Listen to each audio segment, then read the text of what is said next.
Welcome to the No Name Brand Podcast. My name is Sashka Hanarappel, actress, singer, dancer, turned brand marketing, sales, and advertising strategist who brands your soul.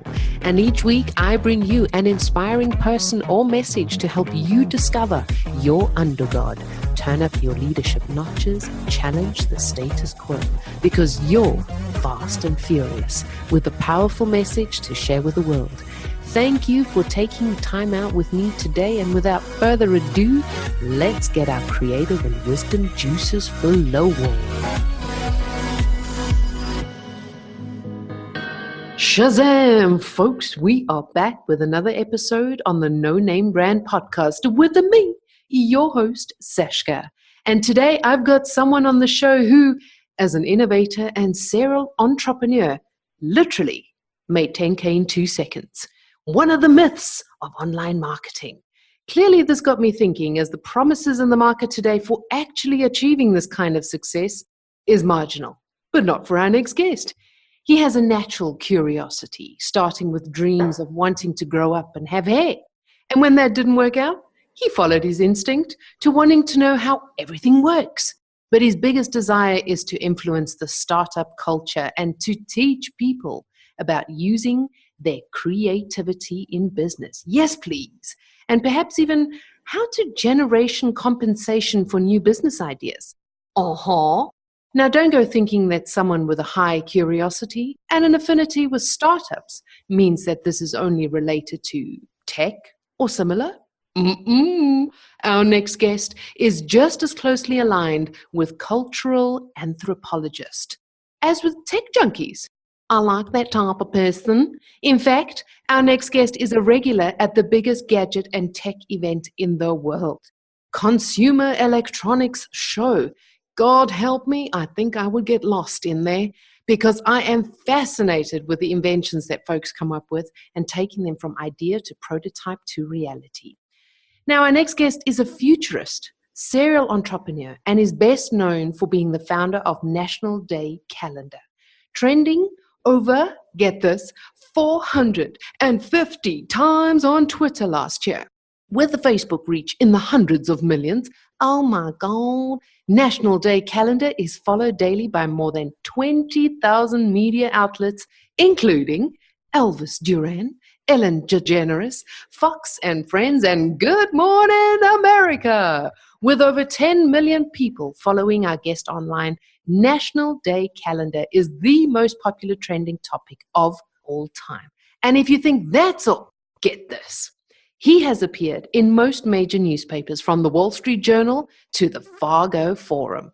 This social media phenomenon is also the host of a radio show, The Tech Ranch, and affectionately known to his followers as the Guru of Geek.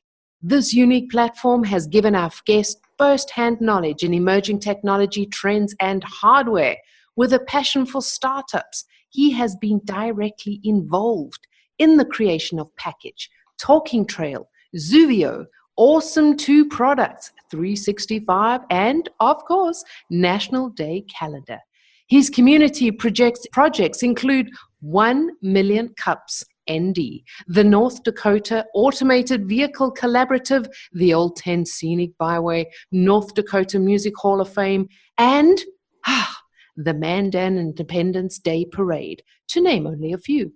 So, today he's here with me and you, and I am super excited to swoon all over him. So put your hands together, but if you're driving, just do it in spirit, for the one and only Marlo Anderson.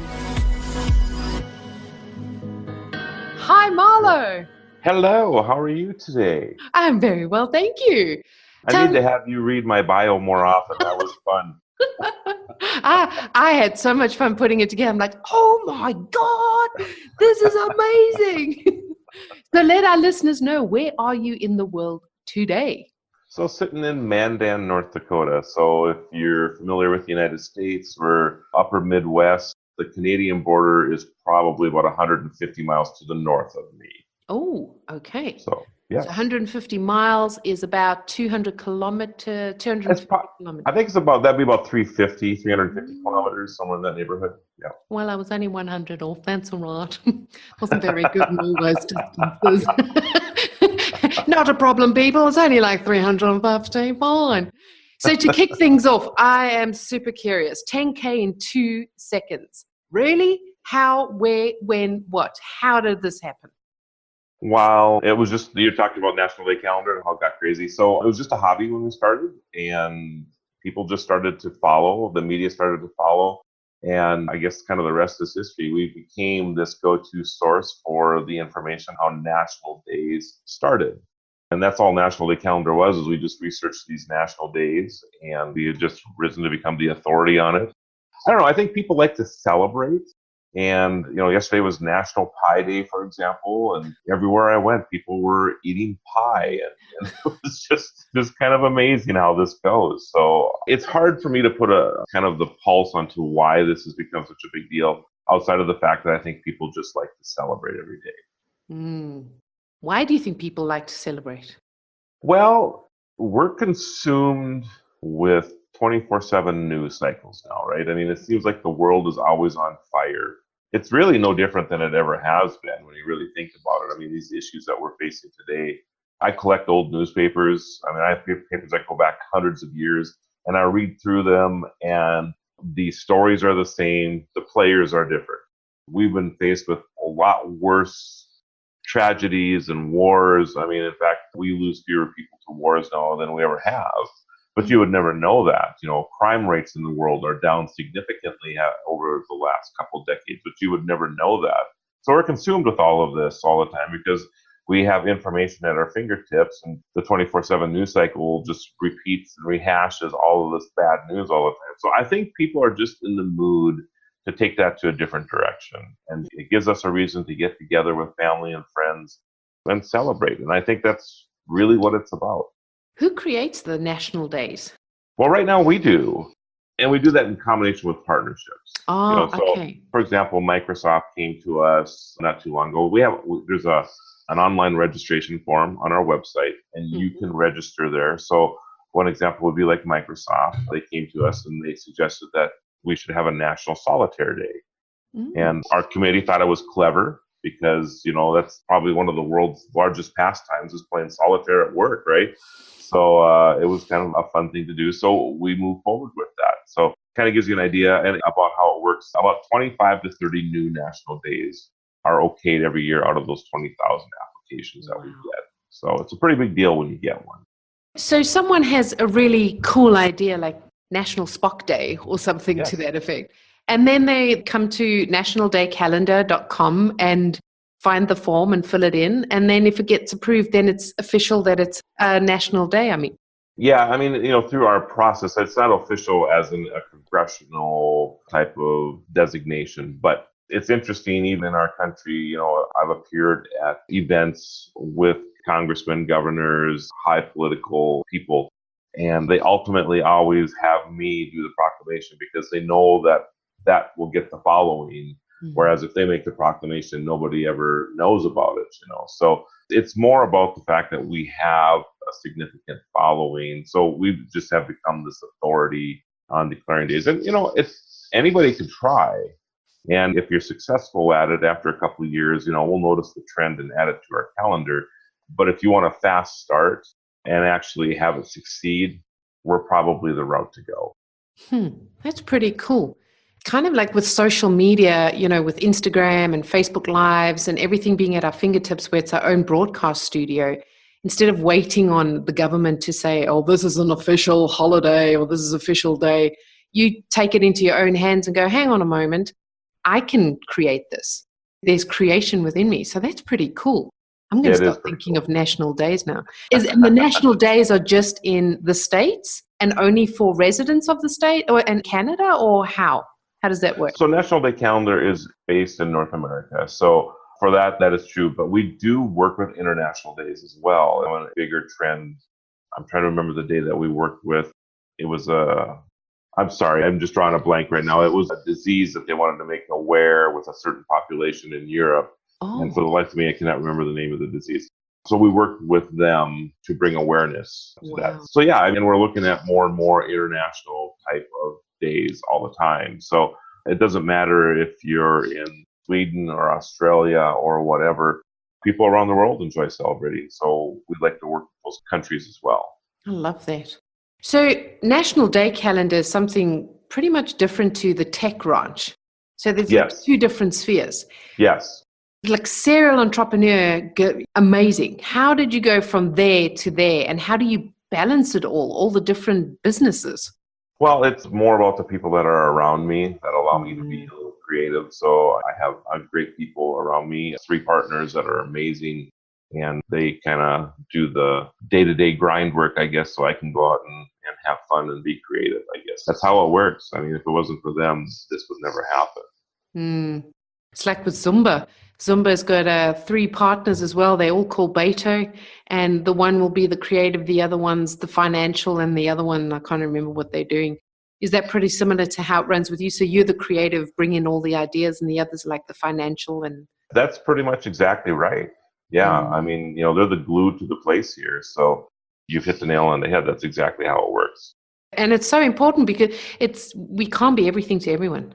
Yes. It's just you're being naive if you think you can be everything to everyone. It's just like, a mom can only be a certain amount of something to their kids, but you need the other partner, whether it's the husband or also a wife or whatever. It doesn't really matter. How did you coin, or how were you coined, the Guru of Geek, and why?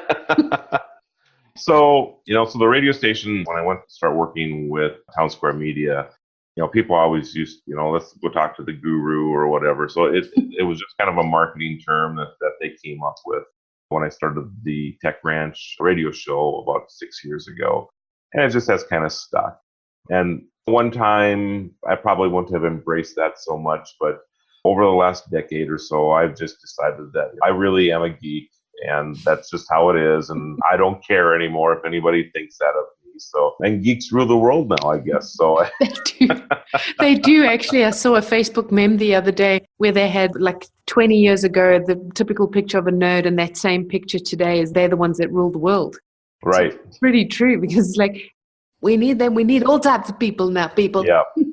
I was going through a grocery store. This is probably 10 or 12 years ago. And a good friend of mine who's a chiropractor and was visiting, I think, with a client of his in this grocery store. So this doctor is visiting with this person. And I come walking by, and she was like, "Isn't that the computer guy?" And this doctor friend of mine goes, "Yeah." And she goes, "All right, I'll see you later. I got to talk to him." So, I actually ranked higher than her physical ailment that she was dealing with. So that was kind of one of those light bulb moments that I'm like, maybe it's not so bad to be a geek. No, definitely not. You're probably also the one that gets phoned up at like 3:00 in the morning. It's like, my internet's not working. You're like, seriously? Do I look like your internet provider? But that is absolutely true. That's exactly what's gone on in my life. Yeah. Oh, God. So out of your experience, how many businesses do you have running at the moment? 7. So we have a couple startups going on right now. Probably the thing I'm most excited about is a company called Package, and we spell that Pakkage, so 2 Ks instead of a CK. And we're launching that in 2 weeks. And if you're familiar with an Uber, Lyft and Uber for packages. But instead of going to the final destination, our challenge we always had was, how do you move packages from town to town, right? From village to village, whatever. So what we do is we work with 24/7 convenience stores, and they become our hubs. So if you're going to ship something from one town to another, you just drop it off at the 24/7 convenience store, and then a driver of ours will then pick it up when they're going to a town that you want it to go to, and they'll pick up other packages that go into that same town, and then they'll drop them off at that hub over there, and then the person who's receiving it gets a text or an email, and they'll just come pick it up at their earliest convenience. That's amazing. And I don't know how this translates, but in the United States, it'll run $10 to ship a package. So however that translates into, euros or whatever, I'm not sure what that translation is, but it's actually relatively inexpensive, and most people will probably have their packages in the same day. And it's also very green because these people are already moving from place A to place B. They're not actually kind of hired by us to move packages. They just happen to be going there anyway because they're going there for business or for pleasure or whatever. So why not make a few extra bucks because you're going there, right? So that's kind of the thing. So we're pretty excited about that, and we're hoping that we can be a little disruptive. And also, probably the biggest thing that I'm excited about is expanding the reach of business with this. So if you're like a car dealership, for example, and you may have a radius of 100 kilometers around you for your reach. Well, now because you have same day delivery of products, you might be able to get a car part out to somebody that's 200 or 300 kilometers out and basically charge very little money to make that happen. So the person that lives 200 or 300 kilometers out doesn't have to make the drive into town to get that part if somebody else is already going that way anyway. So we really are excited about that opportunity for businesses. I'm picking on car parts, but it could be, a pizza joint that wants to expand their reach a little bit to another town or what have you. So a lot of opportunity, I think, with package moving forward. How long have you been working on that idea? About 3.5 years. Unfortunately, some of the projects that I work on take some time to develop. And it can be a challenge sometimes, though. You have a vision that a lot of times it would be nice to get it done in 6 months or a year to get it started or whatever. But some of these projects take some time, and you have to have a little stickiness with them to make them go. What have you found? I mean, through the 7 businesses now running at the same time, but there are others that you have started up as well. Is a misleading start leading towards an action to move forward? So explain yourself a little better. So everyone goes, when you start your business, you have to have a business plan. Oh, yes. So what's misleading when you starting your business or getting your business off the ground, or you have a vision, like for you, 3.5 years. So you have this vision. So it's like, well, I can only start this if I have a business plan. Right. The world of business has changed a lot over the last decade or two.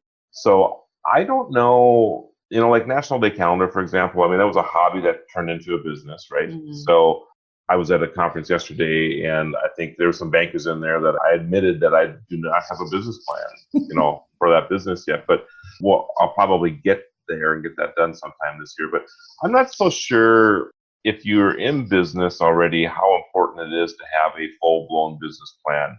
It's probably more important to have goals.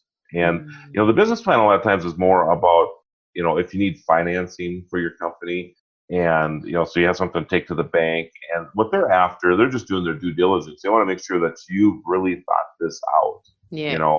What are the pitfalls that you're going to run into?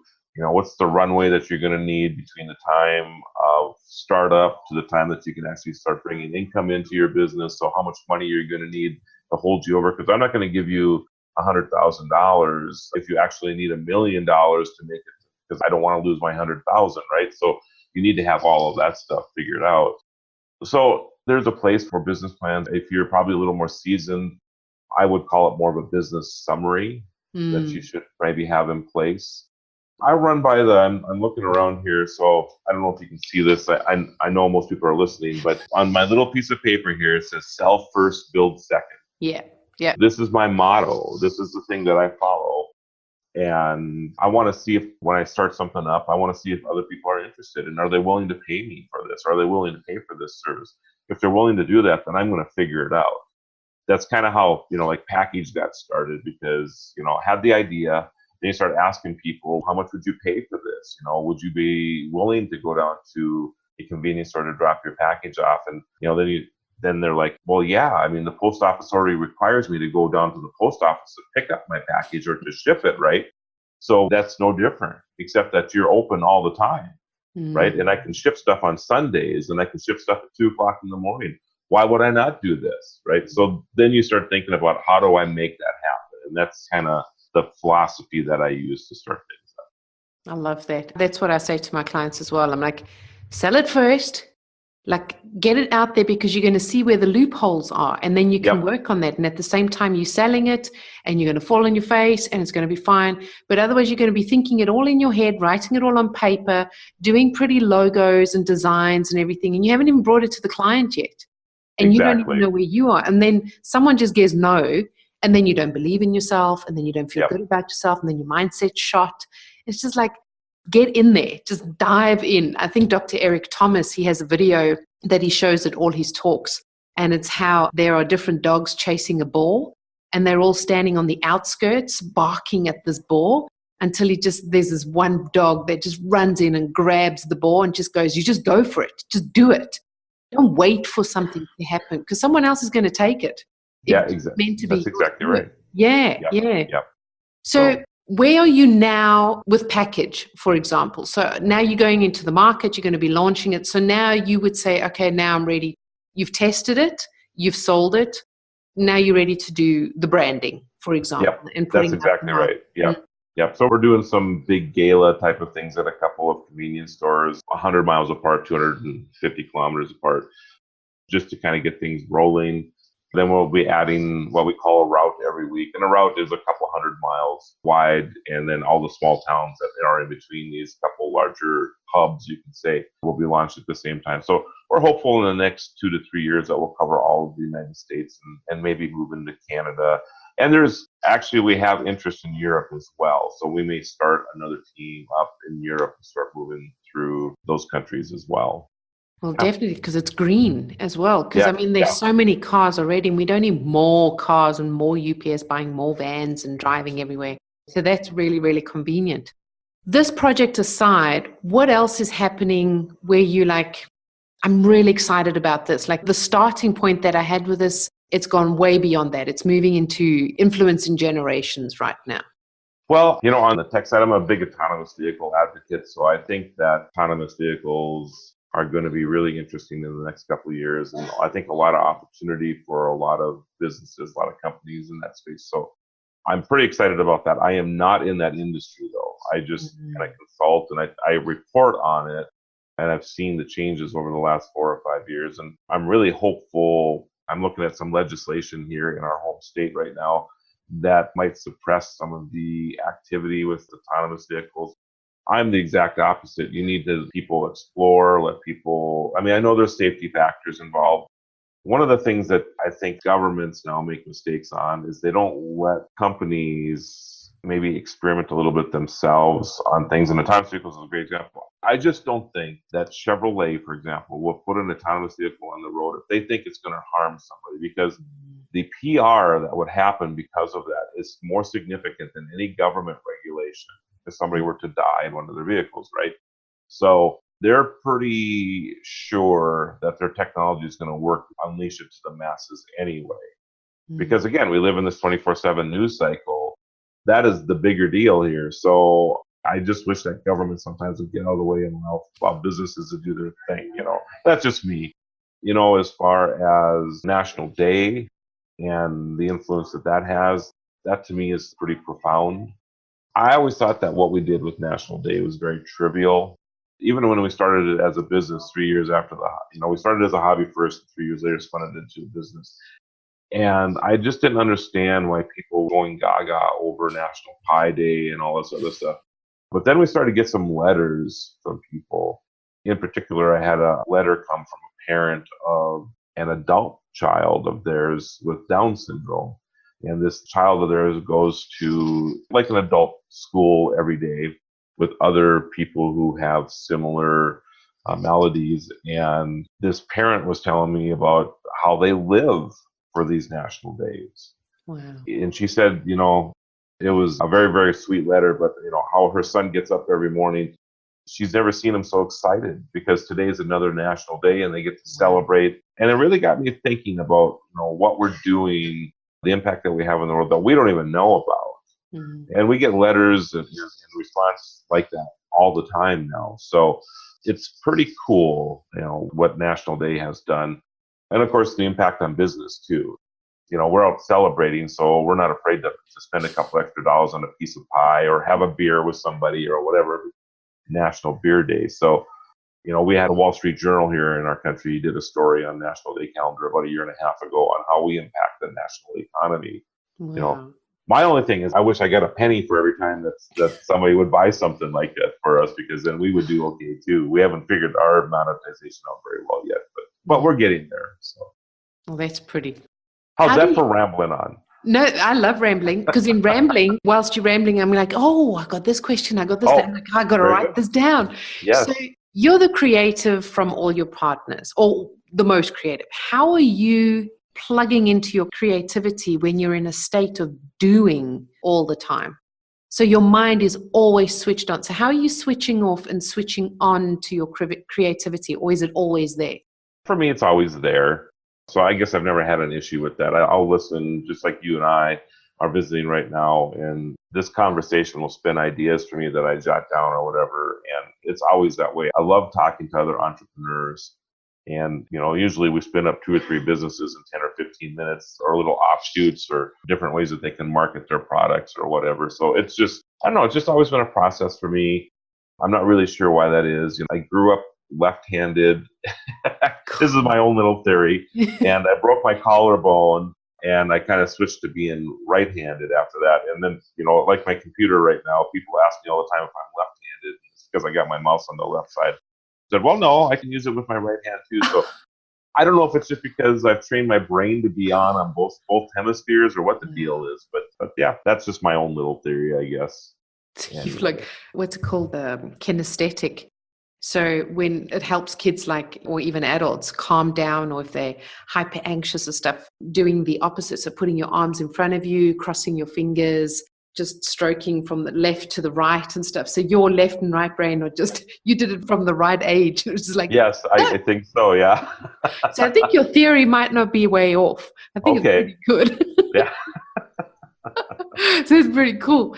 So tell us about the CES. So Yes. You've just been there, the Consumer Electronics Show. Right. What did you see maybe the year before last year in comparison to this year? What has evolved from there? What's coming? What's happening? What did you see was like, oh, that's something different? Or some people that started 2 years ago presenting something where they have prototypes now and they're ready to go into the market, where you're like, wow, it needs time. It's not just like, like me, where people thought you were crazy. Yep. Well, probably, so 2 spaces, flying cars. What? Oh yeah. We have flying cars. God. And so they're just big drones that we sit in, and you tell it where to go from point A to point B, and it flies you autonomously. Isn't that great? Are you excited about that? Yeah. I'm excited. And flying cars. Yeah. Yeah. We really are entering the age of the Jetsons. But probably the most profound thing that I ran across as far as moving from an idea to an actual working model in a year was a company that I interviewed last year called RoboMart. And his concept was that he wanted to make an autonomous vehicle that basically would, if you're cooking dinner and you need some carrots or lettuce or whatever it is, that on your phone, you can just dial up, or with the app, have this RoboMart come to you, and you can just go out to the curb then and get your stuff instead of you going to the grocery store to pick it up, right? What? So this was his concept a year ago. I run into him at CES, which by the way is weird enough in itself, because CES is so large that to actually run into somebody the next year is unheard of, right? But I run into this gentleman, and he's like, well, come around the corner here. And I go around the corner, and sitting in the middle of this aisle is his RoboMart, functioning, working. And he's got a couple of these units that are now going to be going out in the next couple of months. So it went from concept to this little tiny model last year to a full-blown vehicle. And I actually pulled some oranges out of it, and it's got its own little system that you can, it just pays with your phone, and it just keeps track. You can just pull the things out of there. If you want 3 carrots or whatever, it knows what you've taken out of the cart and just charges your card accordingly. So it's very, very cool. And it was fun to see that go from this concept like you're talking about. 365 days. I don't know how this guy got that done in 365 days. Wow. It's amazing. Wow. Especially because you were saying, like if Chevrolet or something, they're very hesitant to do autonomous cars because the safety and insurance and stuff like that. So just something like that where you say it's doable. It is doable. It's just, do you want it enough? Yeah, that's exactly right. That's exactly right. So I thought that was fun. There's all kinds of other innovation coming out of CES. The foldable screens, I think, are fun. So, our phones now, you'll be able to fold them up and put them in your pocket. And, Say what? when you fold them out, when you fold them up, they're like your regular phone. When you unfold them, or I'm not sure if I'm saying that right, but if we, open them up bigger, they become more like a tablet. Oh So my your God. screens are actually flexible. And even televisions are going to be coming out with flexible screens. And the goal is sometime in the future that you want to carry a screen with you, you can just put it in your pocket or your purse or whatever, and then just unroll it wherever you go. No freaking way. Oh, yeah. Yeah, it's pretty amazing. And the clarity is, they've been playing with projectors and the ability to do that with projectors for a while. And you can buy phones, actually, that have a projector built into them, and they work okay. But in high light situations, if you're in the sunlight or something, difficult to see, right? So it's just amazing the clarity in them. And even in full sunlight, they're as clear as anything that you'd expect. So it's really cool. So I expect that's going to be a big deal as well. Did you find there was a leniency towards new niches of innovation this year? Yeah, they started a thing 4 or 5 years ago at CES called Eureka Park. And it started off where there was probably 50 or 75 startups in this little pavilion area. It's now probably the biggest part of CES. There were 1,300 startups there this year. Oh my God. It's huge. And it's all about these little niche type of things and businesses that are trying to get a leg up on with their business idea or whatever. So there's all kinds of, if you think innovation is dead, it's not. We are just emerging into probably the most innovative time we've ever lived. And the technology that we're going to experience in the next decade, I think is going to blow all of our minds. We were just talking about flying cars, but what does that spin off into? Are we going to have autonomous flying ambulances that if somebody's having a heart attack, that this unit gets dispatched right to that person and can be there in 3 or 4 minutes? You don't know. The RoboMart that I was talking about could be a flying car, and instead of this thing rolling around in the streets, it'll just land in your backyard and you can go get this thing. It's hard to imagine where we're going to go. I always look back, and this is amazing. I'm assuming you have a smartphone. Yes. Okay. Are you an Apple or an Android? I'm an Apple girl. Oh, okay. That's great. But, you think about that 10 years ago, there was no smartphone. Exactly. There wasn't an app 10 years ago. Mm-hmm. Now we have 2 million apps in 10 years. And, the jobs, and we always talk about jobs too, and where that's going to go. Well, yeah, things are going to be disrupted, and there might be some jobs that are going to go away, but we create so many more jobs on the other side of this. And a great example is the phone, because landlines, in the United States, we probably lost about 500,000 jobs when the landline started to disappear and cell phones came up. But you can make the argument that because of smartphones and cell phones, that we have now tens of millions of people employed, supporting all the apps and everything else that go on with that. So I'm very excited for where we're going to go. Just heard a report this morning that unemployment in the United States, we had 199,000 new people file for unemployment last week, right? That is the lowest rate since 1969.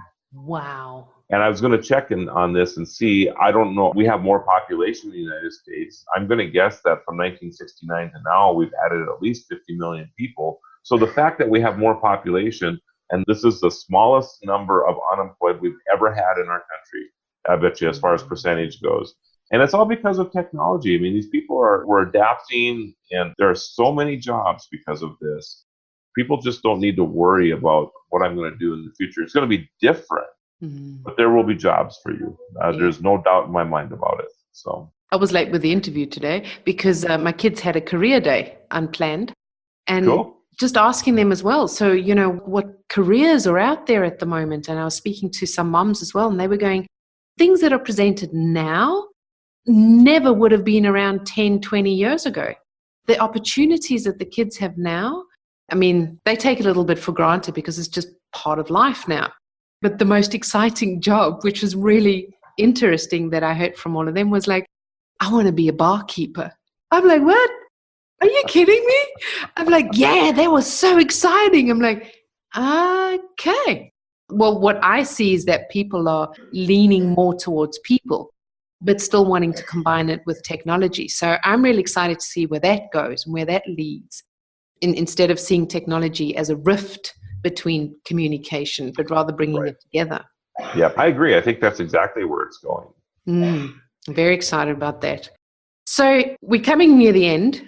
I have 3 more questions, 2 that I ask all my guests, but one question I'd really love to know is, what's it like in the mind of a creative visionary? Because it must be, in my perception, sometimes when you're an innovator, really frustrating, because you have the idea in your mind, but you actually have to build a prototype or put it into action. And like you were explaining, that package was 3.5 years. And you think it was easy, but it's actually 3.5 years. So what's it like in a creative visionary's mind? So it can be, you're right, it can be very frustrating. You come up with 100 ideas a day and you have to decide what you're going to act on and what you don't. My process for it, though, is that I generally tend to write my ideas down and then I file them somewhere. So I have a file folder that is so thick.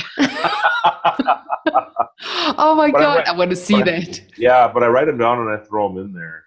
And then about 2 years ago, I got my new little Samsung Note phone here. So now this is where all my notes are at. And it's crazy. I'll go through them when I'm flying around the country and just start, going through and saying, yeah, this is good. This one's going to be filed for later on. But that's my process to handle it, because I'm always afraid I'm going to forget something that I think is profound for an idea or whatever. So I just tend to write it down, throw it in there, and then I can visit it sometime in the future when I have some time to maybe, or if I'm just looking for some new idea and I'm out of them. The other thing that I like to do is I love to help startups. And so I sometimes will dive into my idea bin, so to speak, and say, hey, I think this would be a great company. Do you want to take it for a spin? And there are a few people that I've worked with that have actually taken some of those ideas and been okay with them. So, wow. Yeah. All right. Okay. My mind is spinning at the moment. I'm so inspired. I'm like, oh my God, I think I'm going to start this and I'm going to write in my journal about this. And I've got this idea happening over here. So tell us, Marlo, how do you want to change or challenge the world doing what you do? Well, I think it comes down to 3 words for me, and that is celebrate every day. Oh, wow. So I just think that can be as profound or as fun as you want it to be. I mean, I have our staff, myself, we wear shirts that say celebrate every day on them. And I've had people, just strangers, come up and hug me, high five me, whatever, because it's something as simple as I'm going to go have a beer with you or whatever. And I think for a lot of people, it has deeper meaning, even religious meaning. So it just depends. But I think it's a great way to live your life. I love that. Living in the present moment. Yep. That was something I had to learn, not so much in the future. It's nice to see it there in the future, but pull that feeling now into the now and not live there. I love that. I would love to hear your take on 3 of my values. So if you fill in the blanks on what they mean to you. So creativity for you is?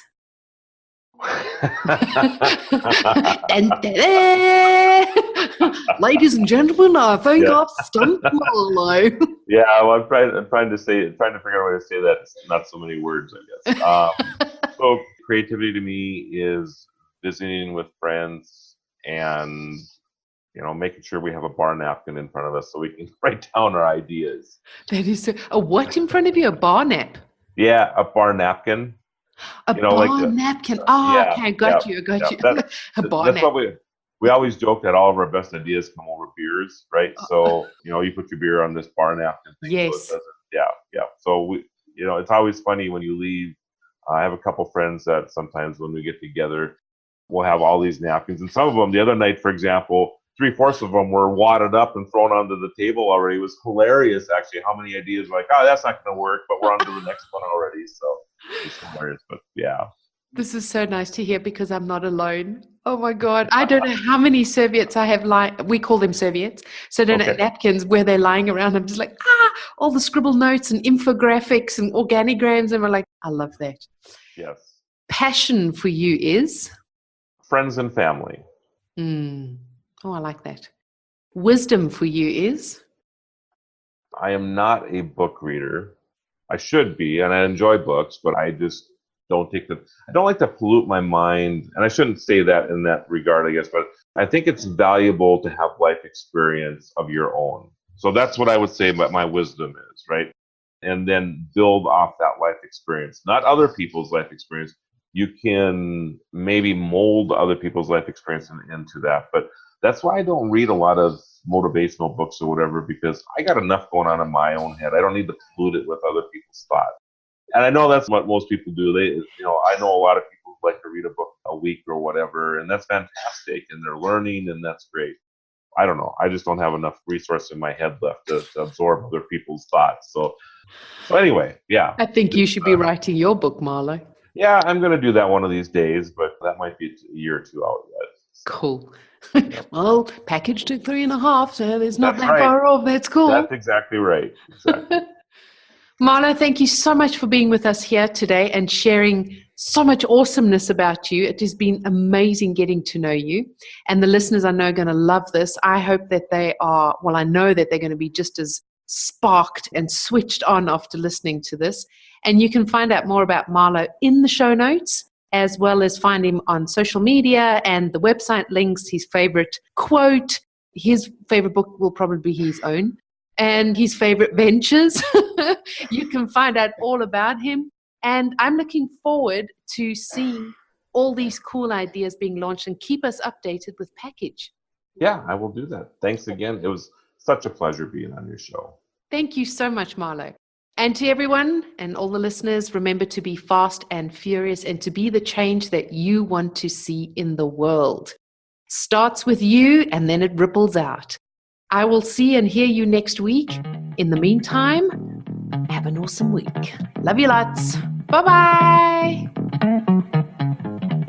Dang, that was just supercalifragilisticexpialidocious. I enjoyed having you on board, and please do me and you a favor.